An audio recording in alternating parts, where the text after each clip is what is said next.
Assalamualaikum warahmatullahi wabarakatuh. Perkenalkan, nama saya PP Mirajul Fahmi dari kelas PAI 1A.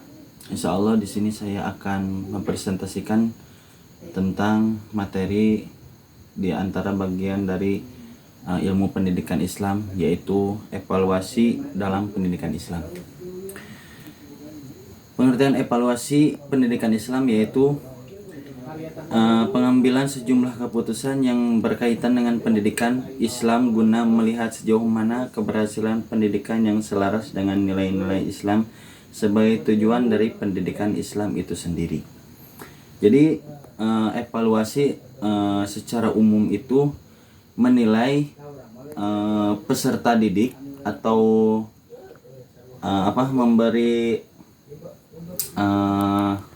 istilahnya itu memberi evaluasi ya untuk peserta didik sejauh mana peserta didik dapat mengetahui materi dalam pendidikan agama Islam.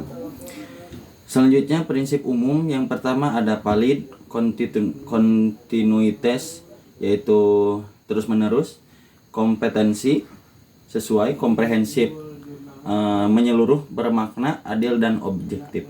Prinsip umum di sini ada 6. Yang pertama terbuka, yang kedua ikhlas, praktis, dicatat dan akurat, sistematis, akuntabel. Terbuka yaitu tidak adanya kesebelah pihak, jadi tidak berat sebelah. Yang kedua yaitu ikhlas dalam menjalani evaluasi. Dan yang ketiga praktis, artinya tidak diseribat mungkin, jadi tidak dilakukan dengan cara yang gampang. Selanjutnya dicatat dan akurat. Selanjutnya sistematis, jadi tersusun. Dan yang terakhir akuntabel. Prinsip khusus, jenis penilaian yang digunakan prinsip khusus yaitu ada 4. Yang pertama, jenis penilaian yang digunakan yang memungkinkan adanya kesempatan terbaik bagi peserta didik. Dan yang kedua, setiap peserta didik harus mampu melaksanakan prosedur penilaian dan pencatatan secara tepat. Nah, dan yang ketiga, hasil penilaian ditindaklanjuti dengan program remedial bagi peserta didik yang pencapaiannya di bawah kriteria ketuntasan. Dan yang keempat, penilaian harus sesuai dengan kegiatan pembelajaran yang dilaksanakan. Jadi prinsip khusus dalam ilmu pendidikan Islam itu yang tadi yang telah saya sebutkan ada 4. Mungkin saya akan menjelaskan lagi secara umum. Apabila peserta didik dalam intinya apabila peserta didik tidak sesuai atau nilai kurang daripada rata-rata yang telah ditentukan, maka peserta didik harus melaksanakan remedial seperti itu. Selanjutnya, tujuan evaluasi di dalam pendidikan Islam.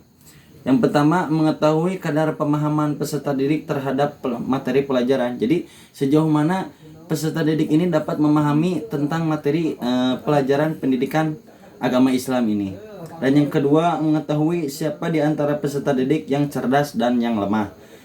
Jadi seperti itu. Tujuan adanya evaluasi dalam ilmu pendidikan Islam yaitu untuk mengetahui peserta didik mana yang sangat yang cerdas dan mana yang lemah. Jadi seperti itu. Dan yang ketiga, mencari dan menemukan faktor-faktor penyebab keberhasilan dan ketidakberhasilan, baik ini dalam pendidik maupun dari peserta didik.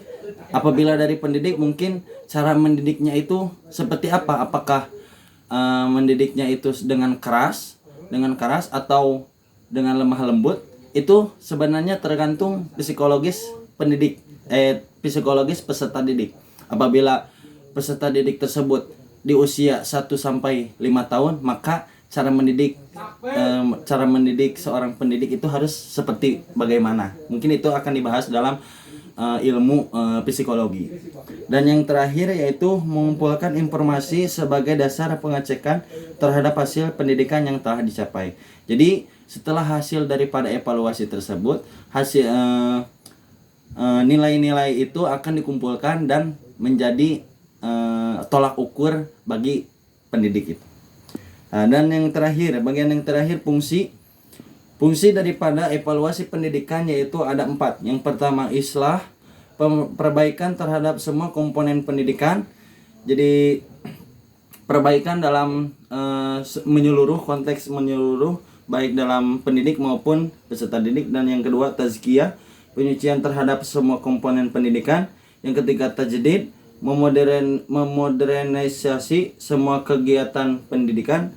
Yang keempat ad-dakhil, memasukkan sebagai laporan bagi orang tua peserta didik. Jadi bagian yang keempat ini dapat kita sebutkan rapor gitu ya. Rapor yaitu nilai atau hasil belajar daripada peserta didik. Mungkin itu yang dapat saya sampaikan. Mohon maaf apabila banyak kesalahan. Wallahu muwaffiq ila aqwamit thoriq. Assalamualaikum warahmatullahi wabarakatuh.